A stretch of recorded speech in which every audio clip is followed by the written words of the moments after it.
الحمد لله رب العالمين والصلاة والسلام على محمد وعلى آله وصحبه أجمعين، أما بعد. الباب الثامن، أبا باب هشتيا أش كتاب الصلاة في الإمامة بدربري إمامتي بد في الصلاة كده بتا إمامة نواجده إيش نواش. وفيه مسائل. طبعا في الإمامة يعني دربارة إمامية بجا كان أو ست إمامتي برجرده خراده بيشت. وفي مسائل كم بابتا كده. والمقصود بالإمامة قلت مرم وما بست أب إمامتي يعني شا قلت ارتباط صلاة المؤتم بإمامه. قلت أفيع جريدانا نفيج أو كسر بشت كتن أبوي في البشير كتن. قلت المسألة الأولى إمامتي أوا يعني نفيجة بشتي أبيا براي بجريدت يا إمام بش نفيجة بجريدت عليه السلام. المسألة الأولى مسألة إيكي من أحق بالإمامة. أول جار كيد إمامتي كتن كي هجيتر إمامتي كتن. بين الرسول صلى الله عليه وسلم الأحق بالإمامة والأولى بها. پیغمبر خدا عليه الصلاة والسلام يا دياز كده كان يهجيتر إمامتي بكت كيه في قوله أتكوتنا خدا يا القوم أودل برا خلقين فيجكتن أقرأهم لكتاب الله. أفش همية شهر ساتر أبتش أب قرآن ده بجا شهر ساتر أبتش خاندناوش همية درست ده جبركرناو پتر أشياء الدين پتر إتقانت ده هاي فقه نويجت زانتن قلتي أفيا أتقن أقرأهم لكتاب الله. فإن كانوا في القراءة سواء قلت خاندن ده هر دو وكيبا ونمنا سيكسن هر سي حافظ قرآن وخاندن وانا جوانا وبقابل كي كدن قلت هنجي فأعلمهم بالسنة. دي أول بركة أفش همية شهرزات السنة ده حديث البيغمبر عليه الصلاة والسلام. فإن كانوا في السنة سواء قلت أكا السنة إجدوكي إكبن شهرزات يوانا قلت فأقدمهم هجرة. قلت أول برهمية هجرة كري أو ده أفش البركة طبعا أنا بحسي هنجي بيشونجي بيقابل نما بحسي هجرة بي شمكيه ومدينة. فإن كانوا في الهجرة سواء قلت أجر هاتو هجرة إجدوكي من هر سبق بيت شو هجرته. فأقدمهم سلما هنجي أفي برهمية بصرمان بي أو دل براي ديكتن. قلت فأولى الناس وأحقهم بالإمامة يكون على النحو التالي. إذا بما ديار بي يشهمية هجدر إمامتي بكتن الدي في رزا خالي يا إيكي أجودهم قراءة يشهمية شهرزات خاندنا قرآن ده. قلت أجودهم قراءة كيا قلت وهو الذي أو وكو يتقن قراءة القرآن خاندنا قرآن يعني جوان الدفن جرى جوان خاندنا ويأتي بها على أكمل وجه وبجوان ترين شوا أدخنتن. العالم بفقه الصلاة أو يشهر ضابطا فقه نفجه نفج شوات تكرن سهوا بيت دا شوا سجد سهوية شوية صانتا. قلت فإذا اجتمع من هو أجود قراءة ومن هو أقل قراءة منه لكنه أفقه قلت أجر جارك الدبي بكم بي أي كشوانا خاندنا وجوان ترش يدي بس يدي فقيه ترجبه ترك فقه دايش هرزايا كده أوليكاتن بشي قلت قدم القارئ الأفقه على الأقرأ غير الفقيه سكي قلت أو خاندوان هني منير دويجي أبي فقيه أو جي خاندوا بس خاندنا وكي أبي أولية جوانينه قلت نا أمد أولي قلت فقه دا شارزا خاندوا القرآن أجي ولو خاندنا وينا جهيدا أولي بس خاندنا ويا درسته بس چونکی فقه دایش رازایا و خواندن اوجیا درسته ام دیو بش اخین بو چی ده بش کی اخین بش اوه و اوه قاری بس نه فقی بو چه فالحاجة إلى الفقه في الصلاة وأحكامها أشد من الحاجة إلى إجادة القراءة. قد ما هوجيو بيت فياتي ما بوشه رزابونا فقه نفيجه دا بتره كأحكام نفيجه چوانا نفيجه دا چواده تكرن اوان بتر هوجي وينش هنده خاندنا كجلق وجلق لو حبيدا يا مهم خاندنا اوه فقهش يا درسته هنگي دي اوه دا بشه خستن يا دوه ثم الأفقه الأعلم بالسنة اوه من ثاني بشنگي درجات بنده اوه ده بشه خستن اوه فقهزان شهرزادر السنة ده قد فإذا اجتمع إمامان متساويان في القراءة اگر دو امام كون بين فيدنا بجب جماعت بكن هر دو امام جيت خاندنا قرآن ده وكي ايكن قلت لكن أحدهما أفقه وأعلم بالسنة صح كي دو إمام خاندنا قرآن ده وكي ايكن بس ايكي شوانات السنة ده شهرزادر بتر فقه هاي بتر ظالنا سنة ده هاي ودي قدم الأفقه دي كي تبش خستن أبي فقه تر الشيدي لقوله صلى الله عليه وسلم فإن كانوا في القراءة سواء فأعلمهم بالسنة شبال بيقولنا پیغمبر عليه الصلاة والسلام كبيرك بولد كلمة يسي قلت ثم الأقدم والأسبق هجرة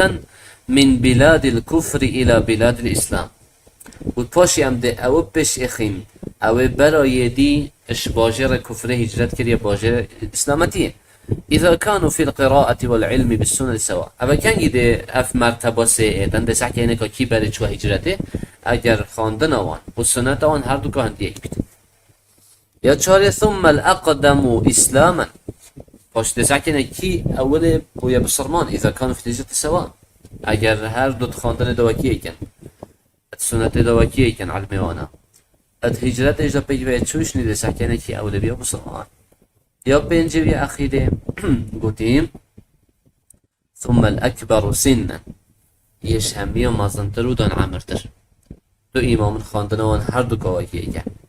سنة اجده هر دو هنده إشارة زانه هجرتش بيجوهد شوي و هر واسا بيجوهد بسرمان جيبي يعني إسلامتي كسي برادي يدين نه انجي هم هر دو بسرمان بوين الدس بكي ده سحكي انكو كي مازنتره عمري كي مستره إذا استويا في الأمور الماضية كلها أبا كان يدسعكين كي مازن ترى نهم أكثر قبلای مازن چی دبش نه بشتی که مسعکی کیش خواندن در شرازای هر دو کی بینه کی سنت در شرازات هر دو تویج دو کی بینه کی برای چویجت هر دو کی بینه کی مسلمانی بیا برای هر دو کی بینه شنی دسعکین کیش وان مازن ترى قدم الأكبر سنا يشهر دك عمر تر لإدب بشي خستن لقوله صلى الله عليه وسلم في الحديث الماضي شبر قلنا پیغمبر عليه الصلاة والسلام حديث بريدة فإن كانوا في الهجرة سواء قلت أكد هجرته ده هردو وكيئبا فأقدمهم سلما أو بل هردو كبوا بصرمان وفي رواية لدى شهود قلت سنا يعني عمره كي مصطلة أو ولقوله صلى الله عليه وسلم وليؤمكم أكبركم يعني بلا إمامتي البلا هابكت يشهوها همية مصدر أو جيبشتي المرتبة دي ده همي وكيئبا فإذا استويا في جميع ما سبق قرع بينهما صحكي قلت أجر هاتو دو إماما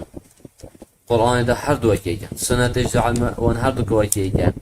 هجرة تجد وكيئا هر دو بيج بيت بسلمان بيان هم هر بسلمان بينت بلي عمري هر دو كوشين ديكا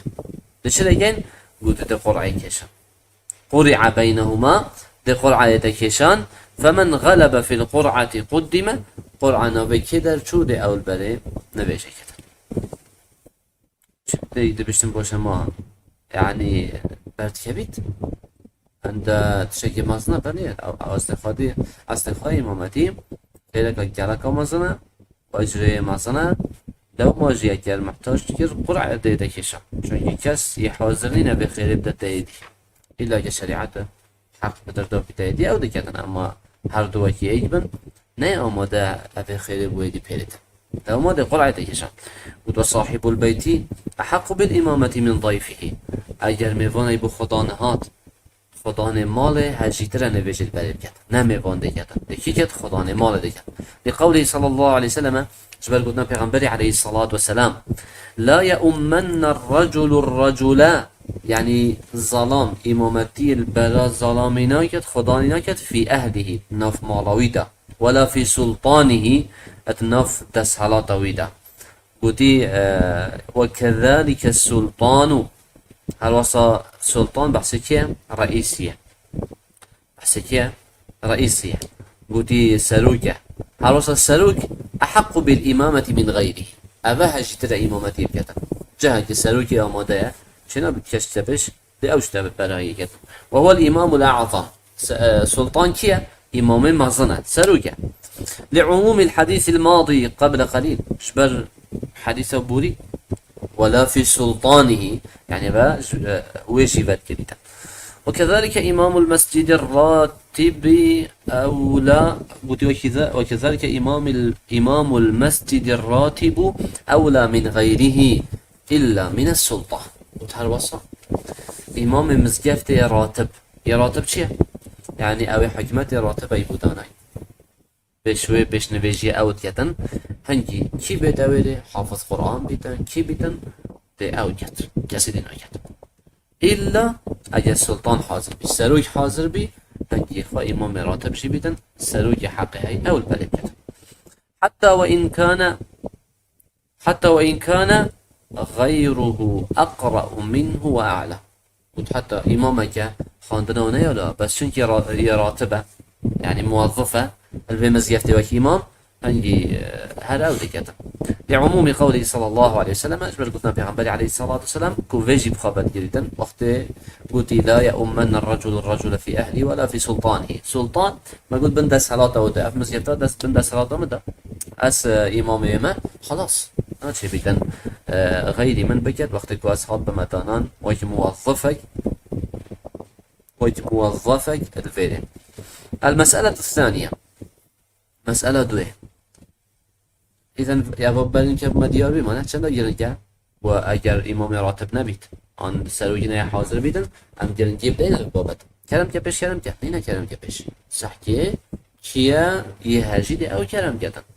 کیا حدیث حق داره او کرم کردن نکو اما والله بلا فلان کس کرم کرد نه کی هجید در نفوی جماعت حاضر ده الدیف مرتبط حدیث دانای او ده کرم کردن پیش المسألة الثانية من تحرم إمامته أبدا بحسنك كيا السلوى حرام بدا إمام يعني جناب بدا إمام تحرم الإمامة في الحالات الآتية قلت فان بنش حالات بهد دا حرامة إمامتي بني قلت يا إيكي إمامة المرأة بالرجل ظلام ببدا إمام يعني جنب بدا إمام ظلامة أبا هي حرامة وناتشي بدا لعموم قوله صلى الله عليه وسلم جبر قلنا پیغمبر عليه الصلاة والسلام چونكي قلنا كو جشتية فيجي بخوابت جريدن بشتن لن يفلح قوم ولو أمرهم امرأة شجا قوم يسر فراز نابيتن جنكي ببدا خدانا كاريوان كاردوام كرنا دسته جنه كده جا امامتي اوان بيتن كارو بارد ربا بنا دولت ابن افلح نابيتن ولأن الأصل تأخرها في آخر الصفوف صيانة لها وسترا چونكي أصل أبايا دائما جن البشتي بيدن الرزيد دماهيكي ويك باراستن يبو في جنهانه وستارة كرنا يبوه فلو قدمت للإمامة أجر هذا بيشي خستن بو إمامتي لأصبح ذلك مخالفا لهذا الأصل الشرعي من يأبد بدا خلال مخالفة بو في بنيات هنه الشرعي بهذا دانان وتيادوه إمامة المحدث ومن عليه نجاسة وهو يعلم ذلك أبجي حرامة كسكي بيدس نويج بيت إمامتي بكت اتصانيتي بيدس نويجة حرامة يقنهكار نويج بكت براختك ومن عليه نجاسة يعني كسكي بيساتيه كي بلاشي وبجلكي وتصانيتي بيت حسد حرامة نويجل بري بكتن فإن لم يعلم بذلك المأمومون حتى انقضت الصلاة فصلاتهم صحيحة قد أجل أبل بشتي نويجت كانت خلقي نزانی که حالو سرو بر اوه امام بید از نویجه نویجت کردن حتی خلاص کرد بشتی خلاص بیش نیوان نزانی نویجه آنها درست دوباره نکنه آن تشکی پیش بجد که و نوشت کرد وانا نزانی حتی دمایی که نکرد. بس اگر اوله یه به دست نویجه و اوت زانن یه به دست نویجه. اما نویجه پشت کرد نویجه آن جینا درسته. بید بکنه. یا سه امامت الامیی. امامت و یعنی پیش نویجه کسی که نخوانده و امی کیه؟ بود و هو من لا يحسن الفاتحة او نزان فاتحه بخوينتا ودي فلا يقرأها حفظا ولا تلاوة نت صانتا شبر بخوينتا ونت صانتا سر بخوينتا ودي او يدغم فيها من الحروف ما لا يدغم انجي هند حرفات كتا فاتحه را وهمانه يدوينه يعني كتا نوف اجرا حرفت ببونمونه لامد ديال جيميت كتا نوف اجرا بونمونه مثلا صادت كتا نوف دالد وعشر خانه وصاناش لنا في دابا قاعدة تجويد ده او يبدل فيها حرفا بحرف ينجي تداشت كتا حرفا كي بدل كشينا حرفا قريب يعني شينا انعمت بت امعمت يعني في ميم دانا شينا چه نونه او يلحن فيها لحنا ينجي تدا خلطت بيتن خلطية كوصا يحيل المعنى معناه يتبوريدا شنو بيشن أنعمت بيشن أنعمتو يعني أنعمت يا ربي أويت نعمة ديالك بس أجي تقول أنعمتو أويت من نعمة ديالك معناه تقولين قلت فهذا لا تصح إمامته إلا بمثله لعجزه عن ركن الصلاة قلت أبيه وصا چنا بيت إمامتي بيت حرامه إلى حالتك درسته چش حالته؟ اگر اوید لویری اوشوان همیا باشتر بید یعنی اوید مایی همه شو خرابتر اوید باشه وانه حسا هنگی درسته اگر نه هنگی چنا بید چون که اوید نشید رکنه که نویج انجام بدد کفات حیه یا چاره امامت الفاسق المبتدع امامتی فاسق اویش بن امر خود در کرد فسق آشکرا و دیار المبتدعی بدعچی هنگی اوید ناچه بید إمامتية بكاتا لا تصح الصلاة خلفه إذا كان فسقه ظاهرا إمامت يعني نفيش البشتويش هنا بيت أجر فسقاوية السربة وأشكرا بيتا يعني أشكرا مروبا كا عرق فخارا زينا كرا فسقك أشكرات كاتا نفخ مجتمع دا در كفتنك أشكرا اش بن أمر خود تعالى نفيش البشتويش ويدعو إلى بدعة مكفرة والقاضي خالكي كد بو بدعة كفري اشتبال بشين سفران قبري تعاجب كان بدعة كفرية هي شنو بدنا بيجي برشي وصل أما أجر بدعة كفري بدنا درسته وكي حسن بصري يقول يصلي خلف المبتدع وعليه بدعته مش مبتدع نبيجي بدعة السلوية أما مكفرة بيت يعني كافر كر بيت بدعة وشنا بدعة لقول تعالى جبر قلنا خده أفمن كان مؤمنا كمن كان فاسقا الباش اگر کسی که ایمان دار بید مواکیوی فاسق لا يستوون چجا ناین راستکی یا پنجه و یا اخیره العاجز عن الركوع والسجود والقيام والقعود قود کسی که نتشت رکوع بد نتشت بشت سجده نشش بير فراسي نشت رني دخالي يعني سقط نشت فانتش خراب جدا قل فلا تصح إمامته لمن هو أقدر منه على هذه الأمور هنجي أفكسي يعني شنو بد إمامتي البلاغة كي درس بكذا إلا حالتك درس كنجي وكي برنك أجل أبل ويلي وكيوبن أنشو خرابت هي درس البلاغة نبيج بكذا أبد ويجي هم نشن راب نورين نوب يعني شن الركوع والسجود أو جي نشي تاكيون درس البلاغة بكذا یا انجی خراب درن اما اول بشتو بشین وان دشاب کنو او نشیدم شینا بیده به نویش البراوانا بگت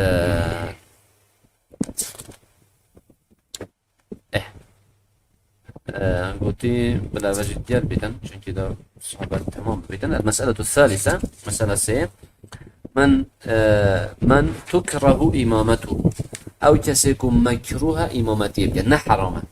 أكبر نه گناه کاره بس باشنی نبی واسه امامتی بکتن و تکره امامت کل من امامتی وان همی کسی تنه مکروه اوید خاره یا اینکه اللحان صيغة مبالغة يا وزن فعالة يعني وهو كثير اللحن والخطأ في القراءة أو جلج خلطيات كتن اتخاندن إلى جلج خلطيات كتن وهذا في غير الفاتحة جلج خلطيات كيف بدت يتن جبلي فاتحة تماما اما اگر فاتحه داخلت یاد برای که ما حرامه ناچه بید اما جبلي فاتحه خلطيات جلد خواندن داديات اما في اللحن في الفاتحه بما يحيل المعنى فلا تصح معه الصلاه اما اگه خلطيات فاتحه دابكت کو معنا بين گورین هم نوجاوه آن نوجات گلویات درست نه كما مضى وكي بوري وذلك لقول النبي صلى الله عليه وسلم يؤم القوم اقرأهم بوچیا باش نه کسی وصل نوجب کرد پیغمبر یا گوتی علیه الصلاه والسلام بلایش همیه شرازات القرآن دا او نوجل برای خلقی بکردن یا دوه من اما قوما وهم له كارهون او امامتی برای هنده مروب بکرد و کسی بدل نبید کسی بدل نبید اول بش نوشتیم کسی بدل نه او یکرهه اکثرهم یعنی بارا پترا دلنینه او نفيدا لقوله صلى الله عليه وسلم جبر قلنا پیغمبر عليه الصلاه والسلام اویوسا که نوشتی یا درسته بس باشلی نبکتن چونکه پیغمبری گوتی عليه الصلاه والسلام ثلاثه لا ترفع صلاتهم فوق رؤوسهم شبرا سيتي نوجتوان بوستا که سریوان نابوریتن رجل اما قوما وهم له كارهون ظلامه که امامتی برهنده مرواتیت وبدلنینه یا سه من يخفي بعض الحروف ولا يفصح او كسواك هند حرفا برزت كتن ولا يفصح ورون نابشت اشكال نابشتن درست نابشتن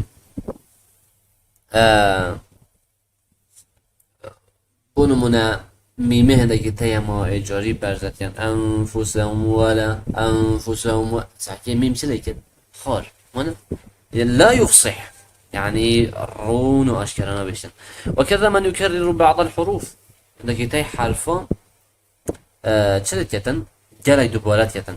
كالفاء الذي يكرر الفاء وكيف فأفئي فأفأ او جلي فاء دبولات يتن فأوصى مثلا انجي والتمتم